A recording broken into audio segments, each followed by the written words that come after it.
سلام طبعا هبلنا فتواتنا كبراتن بيت سبت جراي برودكاست سيرفيس نعلت حاموس حمش اللكاتيت كلتاشون عصر تموتنام تمرت ستوادو حدشتي اواناوي معوالتات حيزنا لكم قريبنا لنا حبروز انحيتكم سناكخون بمعدامنا بزرزراتم تسقاقيرنا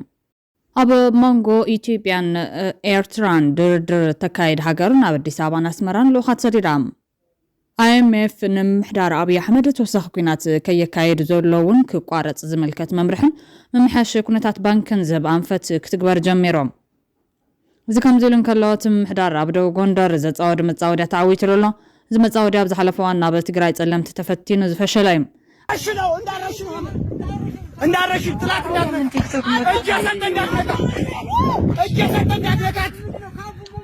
እንዲሁም አድባብተና ከ178 በላይ ሚኒሻ 50 የብልጽግና አመራር ወየወረዳ የዞን የብልጽግና አመራር ጠፍቶ ወደ ባህር ዳር ሊሄድ ሲል ወደ ደብረታቦር ከተማ ሊገባ ሲል 14 የብልጽግና አመራር ተማር አይተገዶ አንዳርጋቸው ብዛዋ ሰራዊት ኤርትራ ዝምልከት ሚስጥሩ ነው ዚሎ ከነከፍለኩም ኢናም በኋላ ሐበሬታ ዶክተር ደብረጽዮን ገብረሚካኤል ከም 2013 አይኮናን ክብል ተዛሪቦም باب كلمة زنارة أساسي زرنا زل تزولنا بيت مفرطات الزرب زرواتاتون ياو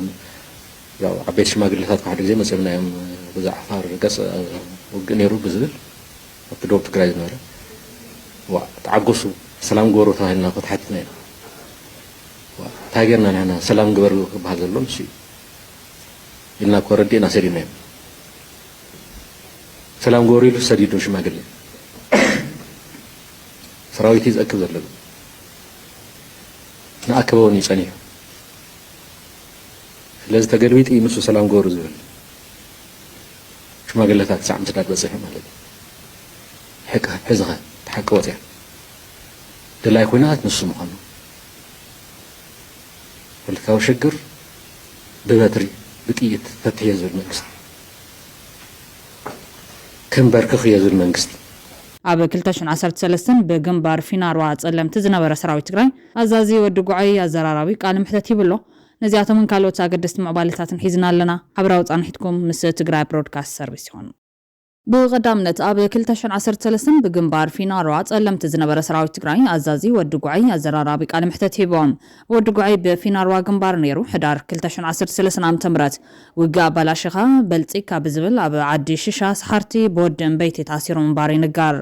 ወድጉዓይ ኣብ 2013 ኣቋጽራ ገዝ በፊናርዋ ግንባር ተመዲቡ ምጽላይ በክልተ ሬድዮ እናተራኸበ ኣብ ዝነበረ ሰራዊትናን ምልሻናን ዘየደለ መስዋዕትን ክኽፍልን ክብተንን ኣብ ልዕሊ ምግባሩ መወዳእታ ወርሒ ሕዳር ጽላይ ካብ ሃገረ ሰላም ንዓብይ ዓዲ ወሪዱ ንኣግበ ተቋጺሩ ምህላውን ናፈለጠን ንሸውዓተ ሕጉም ዝወስድ ጽጽር መንገዲ ብየማንን ጸጋምን ሰራዊት ፒፒ ቦታ ሒዞም ክጽበይ ብምግባር ብጸልማት ኣብ ልዕሊ 20 መኻይን ዝተጻዕነ ፍሉይ ሓይሊ ትግራይ ንሱ ብድሕሪት ኮይኑ ነጻ እዩ ንዓብይ ዓዲ ሕለፉ ኢሉ ከቢድ መስዋዕትን ክኽፈል ገይሩ ዝብል ሕሜታ እውን ኣብ ትዋን ዝቐርበሉ ኮይኑ ዛጊድ ብወግዒ ዝወፀ ነገር ግን የለን እቲ ከምዚ ዓይነት ሕሜታ ዝነበረ ኣዛዚ ሎሚ ምስ ኮርነር ፕረስ ኣዘራራቢ ቃል ምሕተት ይብሎ ኣብቲ ቻነል ከይድኩም ክትከታተልዎ ተዓዲምኩም ኣለኹም ዝኩናት ብትግራይ ወገን ታይ ጌርናስ ክነትርፎ ንኽእልና ክነትርፍ ይኽእልና ኢልካ ዝተኣምነሉ ናይ ማን ነይሩ ድዩ ወታን ንኽገብሮ ድጉዒ ተላእ ሃይወስከይ ትብል ኢሉ ከምዚኣ ገይሩ በቃ 5 ሜትር ይትኸውን ኮፍ ከላሽን ከምዚኣ ገይሩ ኣብ ግዛኤ ነፃ ዚርዋ ፈለከይ ትብል ስኳል ተዓዚዘ እየ ስኳል ኢሉኒ ምሳኻብ ግንባር ናሃለኹም ብሓደ ጎንኻ ምስ ዝነበረ ወዲ ቤተይ ግን ክትረዳድኡ ኣይከኣልኩምንና ስለዚ ንዞም ሕዚ ምስ ወዲ ቤተይ ዘይተረዳድእኻ ምስዞም ናይ መንግስቲ ቀደም እውን ርክብ ነይርዎም ንዝብሉኻ ሰባት ትኽክል ዘይገብሮም ንሓዚኸ ኣብ ትግራይ ዘይልመድ ልቢና የጣት ህዝቢ 4 ደቂ ሰውያስ ታይ ሰምዑ ከተባሂላስ ክብሪ መስዋዕት ከፊሎም ደቂ كم يكون نسمع واقو بتفت تقرأ فترة سرعتس بزح مسوات يزلوا صدرا سينر هاي تتارك غير وصر بتبلع علينا بلع تجارب فسس حاتيات وزر حادة حلفنا تكسر زلوا مرحنا تقرأ قال ما يوقعنا كل فترة يعني تايجر كا كل حاجة قالنا متى تغليها سلطان مسخنا له كل ነገር ታን ከቀድምካ በረኻ ዝዓጽኻ ገዛኻ ዘስተኻልካ ተሓርምስ ኮነ ገለ ቀርቀረን በቃ ኩና ታati ኸማ ሰከተ በላዩ ዝፍለ ነገር የለን تقرأي كل اللي تكون تلاكو حنت معطات محسي قرم كم كفيلم صيلة زغنة تلقى قرمس أتستقع صناح تشجر يقول أنت عن عدي إثيوبيا توهيلو داو قال مسحهم كين أنا ولا سكيدو نفتزق توهيلو سيدا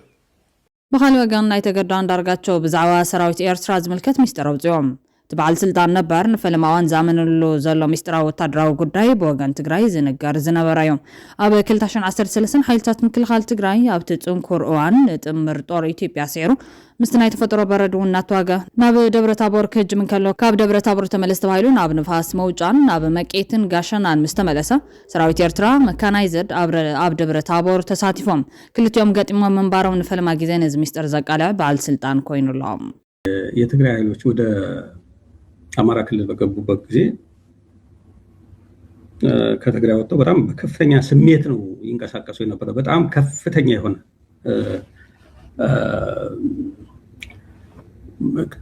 መስዋዕትነት የሚያስከፍልም አውዳሚም የሆነ እንቅስቃሴዎች ነበሩ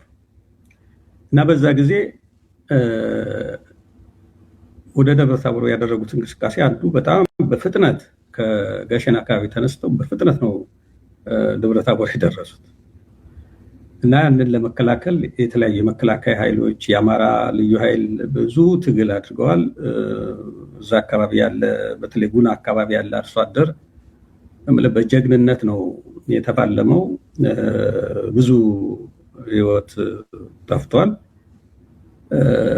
ይሄ ባለበት ሁኔታ ነገሩ እያየለ የመጣበት ጊዜ ነበር እና ኋላ የኤርትራ የመካናይዝድ ዩኒቶች መጥተው እዛ ተሳተፉ። ሌላም የመከላከያ ኃይልም ከሌላ አቅጣጫ መጣ። ተረባርበው በጋራ የትግራይ ኃይሎች ወደ ሰሜን ወሎ ወደ ኋላ እንዲመለሱ ወደ መቄት እንዲመለሱ አደረገ ማለት ነው እና እንግዲህ ይሄ የነበረ ፋክት ነው ማለት ነው። ምምሕዳር አብይ ኣብ ደቡብ ጎንደር ዘጻወደ መጻወድያ ተዓዊትሎም እዚ መጻወድያ ብዝሓለፈ እዋን ኣብ መንጎ ተጋሩ ሕድሕዳዊ ግጭት ብምክያድን ኣብ መንጎ ብሄራት ትግራይን ኣምሓራን ናይ ብሄር ጎንፂ ብምውላዕን ዕምሪ ስልጣኑ ከናውሕ ፈቲንሉ ሰራዊት ትግራይ ካብ ጸለምቲ ክሰሓብ ብምግባር ዝፈሸለ ኮይኖም ሓይልታት ኣምሓራ ግን ናብቲ መጻወድያ ሰተት ኢሎም ኣትዮም ንሕድሕዶም ይተሃላለኦ ከም ዘለዎ እዩ ዝግለጽ ዘሎ። ውድብ ብሄራዊ ምንቅስቓስ ኣምሓራ ኣብን ኣብ ዝቐረበ እዋን ሓይልታት ምክልኻል ኢትዮጵያ ካብ ገለ ከባቢታት ትኽልል ብምንቅስቓሱ ሰብኣዊ ቅልውላውን ፀጥታዊ ሓጓፍን ፈጢሩ ከም ዘሎ ብምሬት መግለፂ ከውፅእ ገዲዱ ኣሎ። ነዚ ዝተረድአ ዝመስል ነበር ላዕለዋይ ኣመራርሓ ሰራዊት ትግራይ ደጀን ሃይለማርያም መቐለ ኣትዩ ተባሂሉ ኣሎ። ኣብ ዓፋር ዝነበረ ደጀን ሎማዓንቲ ንጎ ትግራይ ተመሊሱ ኣሎ። ብግንባር ኣብ ዝተወደበ ዕጡቕ ሓራ መሬት ምሕዳር ሓላፊ ዝነበረ ደጀን ብልፅግና ብቐጻሊ ምስ ትግራይ ፋኖን ኤርትራን ከዋግኦም ትልሚ ከም ዝሓዘ ይዛረብ። ንህዝብና ጥራሕ እንተይኮነስ ንባዕልና እውን ኣብ ሓደጋ ወዲቕና ኢና ዝተረፍኩም ኣሕዋት ቀልጢፍኩም ገዛኹም ተመለሱ ዝብል መልእኽቲ እውን ሓሊፉ ኣሎ። ብሓቂ እውን እቲ ተግባር ኣብ ኣምሓራ ይረአ ኣሎ። ኩነታት ፀጥታ ክልል ኣምሓራ ብተዛማዲ ርጉእ ኮይኑ ይጸኒሕ ዝበለት ውድብ ኣብን ኣብ ቀረባ እዋናት ዝግበሩ ዘሎ ወታደራዊ ምንቅስቓሳት ስዒቡ ግን ኣብታ ክልል ስጋት ፈጢሩ ብምባል ብስክፍታ ገሊፅዎ ኣሎ። ኣብ ክልል ኣምሓራ ዝካየድ ዘሎ ንጥፈታት ብካልኦት ሓይልታት ይጭዎ ኣሎ ብምባል ፖለቲካዊ ፍታሕ ክወሃቦ ፀዊዖም። ኣበነ መግለፂኡ ብመሰረት ህልው ኩነታት ሕፅረት እኹል ሓይሊ ፀጥታን ኣኽባርቲ ሕግን ንህዝቢ ትኽልል ልዑል ዋጋ የኽፍሎ ከም ዘሎ ኣፍሊጦም። ኩነታት ክልል ኣምሓራ ሕዚ ናብ ዝኸፍአ ይልወጥ እዩ ዘሎ። ሰራዊት ኢትዮጵያ ድማ ናብ ወሰን ወፂኡ እቲ ኩነታት ይዕዘብ ኣሎ። ምውፃእ ሰራዊት ኢትዮጵያ ካብቲ ኩናት ብወገን ትግራይ ከም ስጋት እኳ ዝረአ እንትኾነ ኣብ ክልል ኣምሓራ ዝተፃወደ ሕድሕዳዊ ግጭት ግን ነቲ ሰራዊት ዕረፍቲ ዝሃበት ኣብኡ ዘሎ ነቲ ናይ ፌደራል ስርዓት ዝደናድን ሓይሊ ሕድሕዱ ተጋጭዩ ይዳኸም እዩ ዘሎ። በዚ ዝተቆጥዐ ኣብን እቲ ኩናት ናብ ትግራይ ክሰግር ብህፁፅ ዝደለ ይመስል። ይኹን እምበር እቲ ኩናት ኣብ ትግራይ ከይላባዕ ብፍላይ ኣለቃሒ ገንዘብ ዝኾነ IMF ብትሪ ብምጥንቃቕ ንኣብይ ኣሕመድ መምርሒ ይብሎም። እቲ መምርሒ ቀፂልና እናቕርቦ ኮይኑ ፈልማ ግን እቲ ናይ ክልል ኣምሓራ ኩነታት ከንቐድም ኣብን ኣብቲ ክልል ዝንቀሳቐሱ ዝበሎም ዕጡቓት ሓይልታት ንህዝቢ ትኽልል ከምኡውን ንመንግስታት ኣምሓራን ፌደራልን ፃውዒቱ ቀሪቡሎም። እቲ ውድብ ኣብቲ ክልል ዝካየድ ዘሎ ዕጥቃዊ ምንቅስቓስ ንቃልሲ ህዝቢ ኣምሓራ ዘየማኸለን ጉዳያቱ ካብ ስርዓታዊ ቅርፂ ዘውፀኒ ክብል ከሲሶም። ብተወሳኺ ኣብ መግለፂኡ ፖለቲካዊ ጎንፅን ኩናትን መሰረታዊ ሕቶታት ህዝቢ ክልል ኣምሓራ ምላሽ ከም ዘየምፅእ ገሊጹ ኣሎ። ኣብቲ ክልል ዝንቀሳቐሱ ሓይልታት ኣብ ዘስምዖ መልእኽቲ ብሽም ህዝቢ ኣምሓራ ዝካየድ ዘሎ ዕናዊ ንጥፈታት ብኢድ ከዳዕትነት ተመንዛዕ ይኸይድ ኣሎ ክብል ገሊፆም። ህዝብና ነዚ ታሪኻዊ ቅልውላው ንምብዳህ ዝገብሮ ዘሎ ቃልሲ ሕይሉ ክቕፅል ንደሊ ኢሎም። ኣብን መንግስታት ፌደራልን ክልል ኣምሓራን ሕጋውን ፖለቲካውን ሓላፍነቶም ክዋፁ ኣቐዲሙ ዘቕረቦ ፃውዒት ደጊሙ ገሊጹ ኣሎ።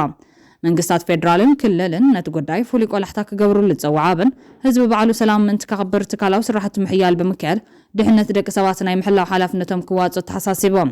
እቲ ውድብ ምስ ታሪኻዊ ጸላት ዝተሰለፎን ናብ ልዕሊ ህዝቢ ዘይዕረ ክሕደት ዝፈጸሙን ሓይልታት ድሕሪ ምባል ድማ ምስ ነባር ጸላት ዝገብረ ዘሎ ዘይተቐደሰ ርክባት ይካየዱ ከም ዘለዎ ይኸስስ እቲ ውድብ ኣብ መግለጺኡ ነቶም ጸላት ዝብሎም ኣካላት ሽሞም ኣይጠቐሰን ግን ድማ ምስ ሕወሓት ምዃኑ እዮም ቢሮ ሰላም ጸጥታን ክልል ኣምሓራ ግን ብሰሉስ 3 ለካቲት ኣብ ክልል ኣምሓራን ኣብ መላእ ኢትዮጵያን ዝካየድ ዘሎ ግጭታት ካብ መቐለን ኣስመራን መሪሕነትን ሎጂስቲክስን ይወሃበሉ ክብል ከሲሶም ህዝባዊ ወያነ ሓርነት ትግራይ ሕወሓት ብወገኑ መንግስት ፌደራል ሰራዊቱን ኣብ ክልል ትግራይ የጸጋዕ ከም ዘሎ ብምግላጽ ናብ ትግራይ ዘነጻጸረ ሓድሽ ወታደራዊ ምድላው ይግበር ከም ዘሎ ከሲሶም ኤርትራ እውን ነቲ በኢትዮጵያ ዝቐረበ ጥሕሰት ላላው ግዛት ኢትዮጵያን ምድጋፍ ዕጡቃት ሓይልታትን ዝኸስ መግለጺ ናይ ሓሶት ተቐነላ ብምግላጽ ንጥጅ ዕላማ ዝተፈብረኸ ብቓኑን ትሕዝቶን ዘስደምም ክትብል ነጽጋቶም እዚ መግለጽታት ዝወጽ ዘሎ ኣብ መንጎ ኣዲስ ኣበባን መቐለን ብሓደ ወገን ኣብ መንጎ ኣስመራን ኣዲስ ኣበባን በትኻሊ ወጥርን ዓረገብ ዝኸደ ዘለዋን እዮም ምምሕዳር አብይ አሕመድ ሕድሕዳዊ ግጭት ኣምሓራ ናብ ዝለዓለ በፂሕዎ ኣሎ ኣብ ትግራይ እውን ተማሳሊ መንገዲ ክኽተል ፈቲኑ ፈሽልዎ እዮም ሕዚ ግን ምስ ኤርትራ ድርድር ተካይድ ዘላ ሃገር ናብ ኣዲስ ኣበባን ኣስመራን ልኡኻት ሰዲዳ ኣላ መን ያንሳ ብዘርዘር ክንሪኦ ኢና ኣብ ክልል ኣምሓራ ዘሎ ሕድሕዳዊ ግጭት እቶም ኣብቲ ቦታ ዘለዉ እንታይ ይብሉ ንዝብል ብኣንደበቶም ብሃንደበት ገለ ማዕኸናት ዜና ዝተዳለወ ኣብ ክልል ኣምሓራ እንታይ የጋጢሙ ብልጽግና ሰራዊቱ ካብ ክልል ኣምሓራ ስሒቡ ናብ ምዕራብ ትግራይ ጸለምቲ ናብ ከባቢ ራያ ዓፋር ግንባር ዓሰብ ንትግራይን ኤርትራን ዶባት ከጸግዕ ገንዮም ብዙሓት ኣብይ እንታይ ኣሚኑ ክልል ኣምሓራ ገዲፎ ንትግራይን ኤርትራን ኮር ሓሲቡ ዝብል ሕቶ ከልዕሉ እኳ እንትኾነ እታ ኣጀንዳ ግን ክልቲኦም ናይ ክልል ኣምሓራ ሓይልታት ንሕድሕዶም ክዳኸሙ ዝብል ምዃኑ ዘመልክት መመከት አልቻለም የፋኖን ብልጽግና በዛ በቁመናው በቅርጹ ቆሞ መከላከል አልቻለም ከዛ ውጭ ምንድነው ይሄ ሚንሻ አድማ በተና የሚባለው ወዳደሩ የታሪክ አካላው ስብስብ ተክዷል ባገዛዙ ምክንያቱም ብሔሩ አማራ ስለሆነ ሙሉ በሙሉ አያምኑትም የተካደ ነው በተደጋጋሚ ጥሪ እናደርጋለን በሚዲያ እንጮሃለን ነገር ግን ለሆዱ ያደረም ጉዑዝ ስለሆነ መከላከያ ከአንድ ቦታ ወደ አንድ ቦታ የሚከደው በጨለማ በሌሊት ነው እዛ በኋላ ነው እንግዲህ ይሄ የታሪክ አካላ በግር የሚከተለው ስለዚህ ረሽነው እንዳረሽ ጥላት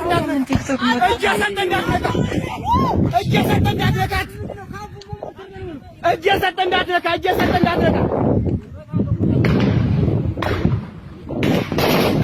ስለን ያስተዳደር ታጣቂ በድምሩ አድማ በተና ሚኒሻ ፖሊስ የብልጽግና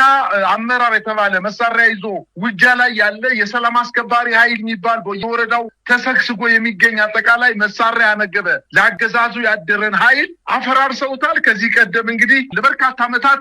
የብልጽግና የአማራ ምስለኛ አስተዳደር ከመከላከያ ጫንቃ ላይ ባንቀልባ ታዝሎ ረጅም ጊዜ እንደ ህፃን ልጅ ታዝሎ በዞረበት እየዞረ በሚተኛበት እየተኛ በሚያድርበት እያደረ የሚበላውን እየበላ በምሽግ ተቀምጦ ህዝቡን ረስቶ ራሱን ለማዳን ከፍተኛ ጥረት ሲያደርግ ነበር አሁን መከላከያ ከጎንደር በተለይ በዋናነት ከደቡብ ጎንደር ወጥቶ ገና በተንቀሳቀሰ በሰዓታት ልዩነት በርካታ የብልጽግና አመራር ከሚኒሻ ከአድማ በተናና ከፖሊስ ኃይል ጋር በመሆን ሽሽት ወደ ደብረታቦር ከተማ ሽሽት ወደ ባህር ዳር ከተማ ሽሽት የመከላከያ ለቋቸው ከሄደባቸው አካባቢ እየጠፋ ወደ ሰላም ቀጠና ወደሚባሉት ወይም የፋኖ ኃይሎች ወዳልደረሱበት ቦታ ጋቢ እየለበሰ የጎጃም አንዘነ እየለበሰ ራሱን እየደበቀ ገበሬ ያስመስሎ እየጠፋ እንደሚገኝና የፋኖ ኃይሎች ግን በተለያየ አቅጣጫ በተለይ ከደቡብ ጎንደር ከተማ በሚወጡ አራት ዋና መንገዶችን ጥርቅም አድርገው ዘግተው በአራቱም ጎዳና ላይ ጠፍቶ ሲሄድ የሚገኝ ብልጽግና በበርካታ ቁጥር እየተያዘ እንደሆነ ነው መረጃዎች የሚያመላክቱት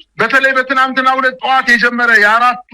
የላይ ጋይንት ወረዳ ነፋስ መውጫ ከተማ ላይ በአራት አቅጣጫ በከተማዋን በመክበብ ባደረጉት ውጊያ በርካታ የአገዛዙ ጦር ጨምሮ ተንጠባጥቦ የቀረ የአገዛዙ የመከላከያ ጦርን ጨምሮ በርካታ የአድማ በተና ኃይል ተገሏል እጅ ሰጥቷል ቆስሏል ተማርኳል ከ130 በላይ ክላሽ ነው የተማረከው አድማ በተናና ሚኒሻ እውነት ለመናገር አልቋል ማለት ይቻላል ንፋስ መውጫ ከተማ ላይ ከተማዋን በአብዛኛው በፋኖ ቁጥጥር ስር ውስጥ ገብታ ነበር ትናንትና ዛሬ አልፎ መጣው እንግዲህ ጉና በየምድር ጋሳይን ጨምሮ ጉና በየምድር የሚባለው ወረዳ ክምር ድንጋይ ከተማን መጣው ተቆጣጥረዋል እሱን አልፎ ደግሞ አሁን ደብረታቦር ከተማን በከበባ ውስጥ እንደምትገኝና በርካታ የሚኒሻና የብልጽግና አመራር የአድማ በተና ኃይሎች ድረሱልን ባካችሁ እያሉ እንደሚገኙ ነው መረጃዎች እያመላከቱ የሚገኙት እንግዲህ በደቡብ ጎንደር ደብረታቦር ዙሪያ ኪዳነ ምሕረት አካባቢ ማለትም ጎንደር መውጫ ሰራዊቱ ከወጣ በኋላ ወረረንም ይላልው ሰራዊቱ ከወጣ በኋላ ያለ መከላከያ ሰራዊት ያለ ብልጽግና ጦር አዲስ አበባ ያለው የ4 ኪሎ ጠባቂ ጦር አማራ ክልል ማለት ምንም እንዳልሆነ ማረጋገጫ ይሄ ነው። ሲጠብቅ የነበረው ምድረ ካድሬ አዳራሽና ቀበሌና ምናምን ይሄድ ከአማራ ገበሬ ስትበዘብዝ ስታስፈራራ ስትሸልል የነበረው ማንን ተማምነህ እንደነበረ አሁን አየው። ባዶ ነው ማለት ነው። ሚሊሻ አለኝ፣ የአማራ ክልል ልዩ ኃይል አለኝ፣ አድማ በታኝ አለኝ። አድማ በታኝ በምን ሁኔታ እንዳለ እየተነገረ ነው። የአማራ ምሁራን የአማራ ሚዲያዎች እባካችሁ እጅ እንዲሰጡ አብይ አህመድ እርስ በርስ የማዋጋት እርስ በርስ የማባላት ያለፈው 3 ዓመታት እሱ ይብቃንና አሁን የሚያድንህ ስለሌለ ሚሊሻ ሆይ መሳሪያን አስረክበ ይቅርታ ብለ ወደ እርሻህን ተመለስ። የአማራ ይሄ አድማ ብተና የሚባለው ወንድምህ ነው። በአስቸኳይ የሚያድንህ ነገር የለም። ዝም ብለ መሳሪያን አስረክበ ሂድ እየተባለ እየተመከረ ነው። I think that's what they are doing now ይመስለኛል። አሁን በብዙ ነገር የሚወራ ሚሊሻ በይቅርታ እጅ ሰጠ። የብልጽግና ካድሬዎች የብልጽግና ባለስልጣናት የዚህ የደብረታቦር ከንቲባ ደብረታቦር ምናምን ኃላፊ ምናምን የሚባል ዝም ብሎ ይሄ ኦፊሻልስ እገሌ ቤዝመንት ላይ ነው የተደበቁት እየተባለ ህዝቡ ራሱ እየጠቆማቸው እገሌ አንደርግራውንድ የሆነ ፎቅ ያለ አንደርግራውንድ እና በሚስጥር እገሌ ቤት ነው የተደበቀው እገሌ የሚባል እገሌ ቤት የተደበቀ ነው ያሉ ያሁን እያጋለጡት ነው። እንደዚህ ያርጉ መንግሎ እያወጣው ነው ከተደበቀበት። አንዳንዶቹም የሰማነው ከነሱ የሰማነው እየደወሉ ወደ ፋኖ እየደወሉ የእገሌ ልጅ ነው እዚህ ያለው በእናትህ በሽማግሌ እና እንዳትገሉት በሰላም እጅ ይሰጣል እዚህ አካባቢ ነው የተደበቀው እና ቀስ ብላችሁ ሰዱት እየተባለ እየተደወለ ነው። ደብረ ታቦር ነው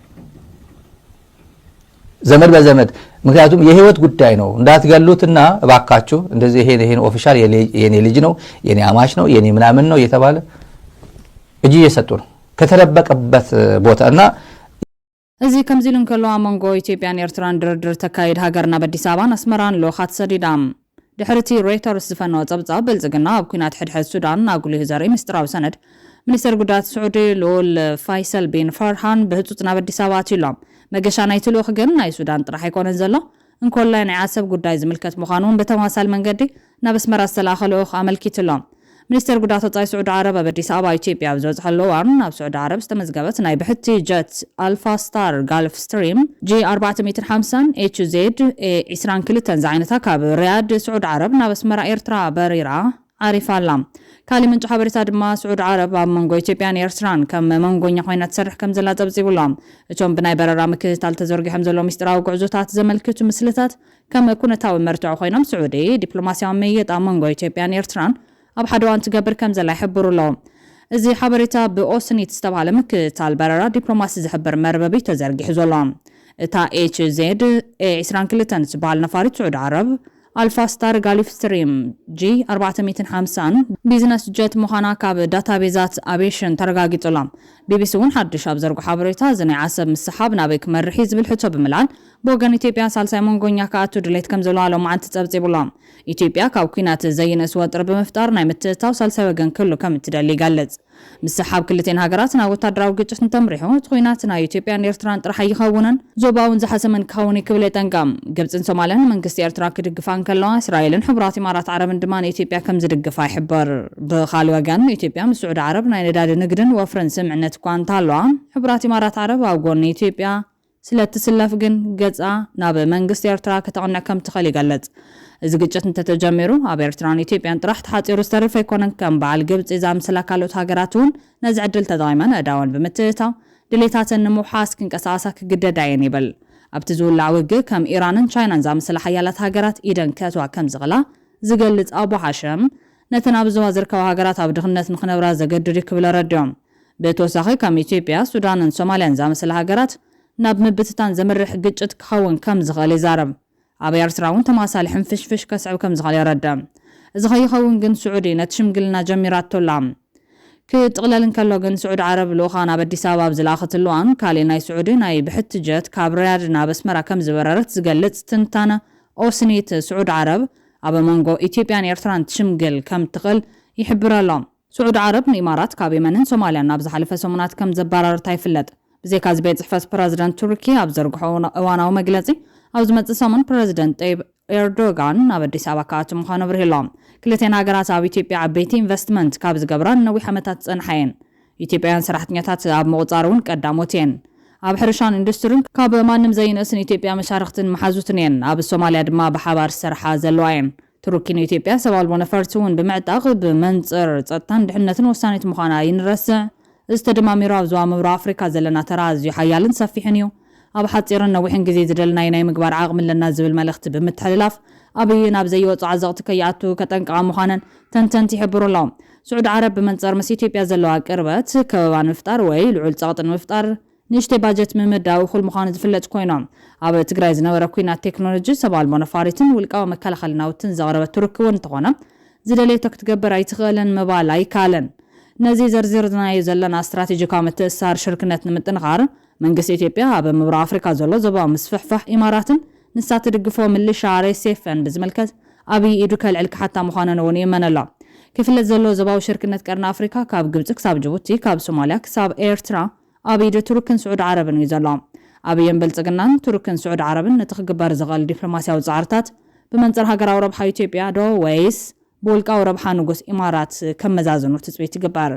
ጸገማት ብልጽግና ካብ መዓልቲ ናብ መዓልቲ ከም ዕቁብ ክደራረቡ ምርኣይ ዳርጋ ንቡር ኮይኑ ብዘለለዋን ግብፂ ምስ ኣጽዋራ ኣብ ደቡብ ሶማልያ ኢትዮጵያ ሰፊራ ኣላ ግብፂ ልዕሊ 1100 ሰራዊታት ዘሳተፈ ዕላዊ መብሰሪ መርሃ ግብሪ እውን ኣሳሊጣ ኣላ ኣብዚ መርሃ ግብሪ ፕረዚደንት ሶማልያ ሓሰን ሼክ መሐመድን ዋና ኣዛዚ ሓይልታት ምክልኻል ግብፂ ሌተናል ጀነራል ኣሕመድ ከሊፋን ተረኺቦም እዮም እዚ ዘመናዊ ኣጽዋር ግብፂ ኣብ ደቡብ ሶማልያ ኢትዮጵያ ብቐረባ ዝሰፈረሉ ታሪኻዊ ክስተት እዮም ግብፂ ኣብ ቀርኒ ኣፍሪካ ዓብይ ስጉምቲ ሰዲራ ይብል ጸብጻብ አልዓረቢያ ግብፂ ብሶማልያ ሉዓላዊ ግዛትን ሓድነትን ከም ዘይትዋገብ ተደጋጋሚ ኣፍሊጣ እያ ብኢትዮጵያ ንሶማሊላንድ ዝወሃብ ኣፍልጦ እውን ፕረዚደንት ግብፂ አልሲሲ ቀይሕ መስመር እዮም ኢትዮጵያ ኣብ ውግእ ሱዳን ብቐጥታ ከም እትሳተፍ ዘረጋገጽና መጽናዕቲ ድሕሪ መውጽኦ ኣብቲ ሃገር ዲፕሎማስያዊ ጽዕንቶታት ሓይሉላ ግብፅን ሶማልያን ብ2024 ኣቆጻጽራ ፈረንጂ ወታደራዊ ስምምዕ ምፍራመን ይዝከር እዩ ትማሊ ዝተሳለጠ ወታደራዊ መሬት ንሚድያታት ክፍቲ እዩ ነይሮም ካልእ ኣብ ልዕሊ ኣብይ ኣሕመድ ኩናት ጠጠው ኣብል ዝብል ዘሎ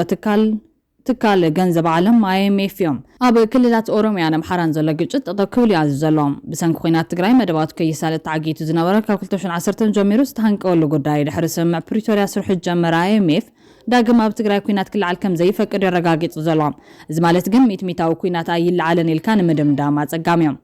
IMF ግን መምርሒ ኣውሪዱሎ ምምሕዳር ኣብይ ኣሕመድ ድማ ነቲ መምርሒ ተቐቢሉ ዝስዕቡ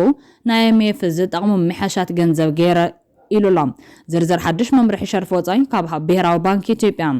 ቀዳማይ ሰደቲ ኣገልግሎት ካብ ንግዲ ወጻኢ ዝረኽብዎ ሸርፊ ሚትሚታዊ ንባዕሎም ክሕዝዎ ተፈቒዱሎም ኣሎ ካልኣይ ዓለም ለኸ ካርድታት ባንክታት ንዓማዊልን ዓለም ለኸ ናይ ክፍሊት ካርድታት ከዳልዋ ተፈቒዱለን ኣሎ እዚ ማለት ቪዛ ካርድ ማስተር ካርድ ፔይቫልን ካልኦትን ግልጋሎታት ካብ ባንክታትን ካብ ኦንላይን ሓገዛትን ብቐጥታ ምርካብ ትኽእሎም ሳልሳይ ክፍሊት ትምህርትን ሕክምናን ካብ ናይ ወጻኢ ሸርፊ ሒሳብ ተጣይምካ ንትምህርቲ ሕክምናን ካልኦት ክፍሊታትን ንባዕልኻ ወይ ንስድራቤትካ መጻምድትን ደቅን ክፍሊት ምፍጻም ይካል ራብዓይ ኢንቨስተርታትን ትካላትን ናይ ወጻኢ ኤምባሲታትን ዓለም ለኸ ትካላትን ብዘይ ፍሉይ ፍቓድ ሃገራዊ ባንኪ ናይ ወጻኢ ሸርፊ ሒሳብ ክኸፍቱ ይኽእሎም ሓምሻይ ምስራዝ ዝተሓተ መጠን ገንዘብ ናይ ወጻኢ ሸርፊ ሒሳብ ንምኽፋት ይሕተት ዝነበረ ናይ $100 ትሕቲኡ ገደብ ተሰሪዙላ ሙሳድ ካፒታል ብዝምልከት ትካላት ናይ መበገሲ ካፒታልን ብውሳነ ሃገራዊ ባንኪ ናብ ወጻኢ ክመልሳ ተፈቒዱሎም ሻውዓይ ምቕያር ጥረ ገንዘብ ዝኾነ ሰብ ናብ ሃገር ዘእትዎ ናይ ወጻኢ ሸርፊ ብዘይ ናይ ጉምሩክ ሰነድ ኣብ ባንክታት ወይ ናይ ሸርፊ ቢሮታት ክቕይር ይኽእል ናብ ወጻኢ ዝለኣኽ ገንዘብ ሪማይታንስ ዜጋታት ኣብ ወጻኢ ንዝነብሩ ቤተሰቦም ክሳብ $3,000 ዝበፅሕ ገንዘብ ብባንኪ ክሰዱ ተፈቒዱሎም ኣሎ ታሽዓይ ናይ ወጻኢ ሸርፊ ቢሮታት ባንክታት ብዘይ ተወሳኺ ፍቓድ ሃገራዊ ባንኪ ናይ ሸርፊ ቢሮታት ከንቀሳቕሳ ይኽእላ 10 ናይ ወጻኢ ልቓሕን ረድኤትን ካብ ወጻኢ ዝርከብ ልቓሕን ቀረብን ብዝምልከት ባንክታት ባዕሎም ክውስና ስልጣን ተዋሂቦን ኣሎ 11 ናይ ቅድመ ክፍሊት ውዕላት ኣብ ንግዲ ወጻኢ ዝግበሩ ናይ ቅድመ ክፍሊት ውዕላት ባንክታት ብቐጥታ ከሳልጣ ተፈቒዱለን ኣሎ 12 ናይ ባንኪ ውሕስነት ማለት እውን ባንክ ጋራንት ባንኪ ካብ ባንክታት ካብ ካፒታልን 10% ዘይበልጽ ንናይ ወጻኢ ሃገር ልቓሕ ውሕስነት ክባ ይኽእላ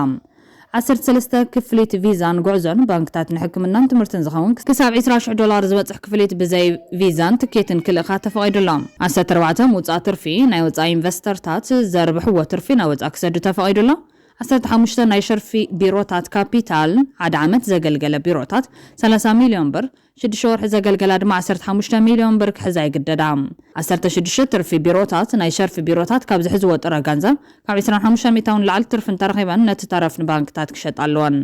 17 መሸጣ ጥረ ገንዘብ ኩሎም ቢሮታት ንቪዛ ፓስፖርትን ፍቃድን ንምሕዳስን ዘድልን ናይ ወፃኢ ሸርፊ ጥረ ገንዘብ ክሸጣ ይኸላም እዚኣቶም ኩናት ኣብ ልዕሊ ትግራይ ከም ዘየለ ሕድሕዳዊ ግጭት ወይ ስነልቦናዊ ኩናት ግን ከም ዝቕፅል ዘመልከቱ መራሕቲ ትግራይ ክልቡ ሙዛሓት ምዕባለታት እዮም بخالي حبرتا دكتور دبرتين قورم كايل كم كلتشن 13 ايكونان كل تزاربهم نمبل 51 عامت بعد 10 حد لكات مخنيات مقبار دكتور دبرتين ابوانا وكنتا تديبو كابس تزاربهم قلنطوتات بوانانت كالي زور وراري مصنا ليلولا هو حتى فلالاي بوليتيكا بزتن مفتاح زون صارنا قورت كم زغونتن لعل 10 غيزين حبرت افريكا كم زفلطتن قليصولا كابز بتوساغي تا سلام نحنا طرحنا ندليا بخالي ايتدلان سلام تكبر قدمون مالتون كلتشن 13 عام تمرت حق منغستي كبريو نيرو وانا زياده تحيساينا وكنات تاتيوم دحر بريتوريا ون سلام كنبلنا تعجسنا كنقدا صنحنا اب حد عامتنا بمدرادر ستيل على 10 دبدابي صحيفنا كندرادر قلطفكم مدرخ فطرولنا زبل ازي دليت سلام مخنا مرغاغصيوم كن كيدا خيدا تنبركه خطبل يامصيا نحنا دما ينبركخن بسلام صقم نفتحيلنا مكلاخلي تخص خفيتهم ناي ورار مدلاوي قبر قدو كم زمسكرو كندقومينا كم زبله حزون نسايزلنا سراويت يخطتلو نخببلنا ولا تخببنا لنا سلامنا ندلي بحيل كن كم دلايم كغورو يخولن ابز حلفون تبتينا ميلوم كن ارينا يوم ناي سلام صوعيت تترغيصو كن سوق زبل تغراوا يلن كم كلتاشن 13 ايكونان يبللو نحنا ون كم كلتاشن 13 ايكونان كم تاز حدغنا زلنا ايز مسلم زلوم ناي سلام دنبر كيت تحاس انت تتحيسو كن كلاتنا صبغي تمصن زبلو نطبታት عليلو دكتور دبرتين قبر ميكائيل الام حيسكا مقلاش مخانو تردينا نبعلنا قال كنأتو قبلكات 11 نحلف وسنتاتنا كم بحدش رئينا كم بحدش حدشنا كم زني وانا وطلباتون وسيخنا كنقالس كلنا قالنا اتولو التي تكون زلو 11 لكاتيت ياو فولي تاريخنا حزب تግራይ ዝተፈጸመሉ ሰዓራይነትና حزب تግራይ ዘረጋገጸ እዩ حزب تግራይ ብዙ ነገራት ሓሊፉ መሰሉ روحو زراغس مهانو زي مسكرتيا كبراتن كبرانن تخاتلتي تግራይ برودكاست سيرفيس حدشن اگدسن حبريتاتات ازيوم يمسلوم لايك شير سبسكرايب مغبار سلت كاتونونام ازينا نمسكن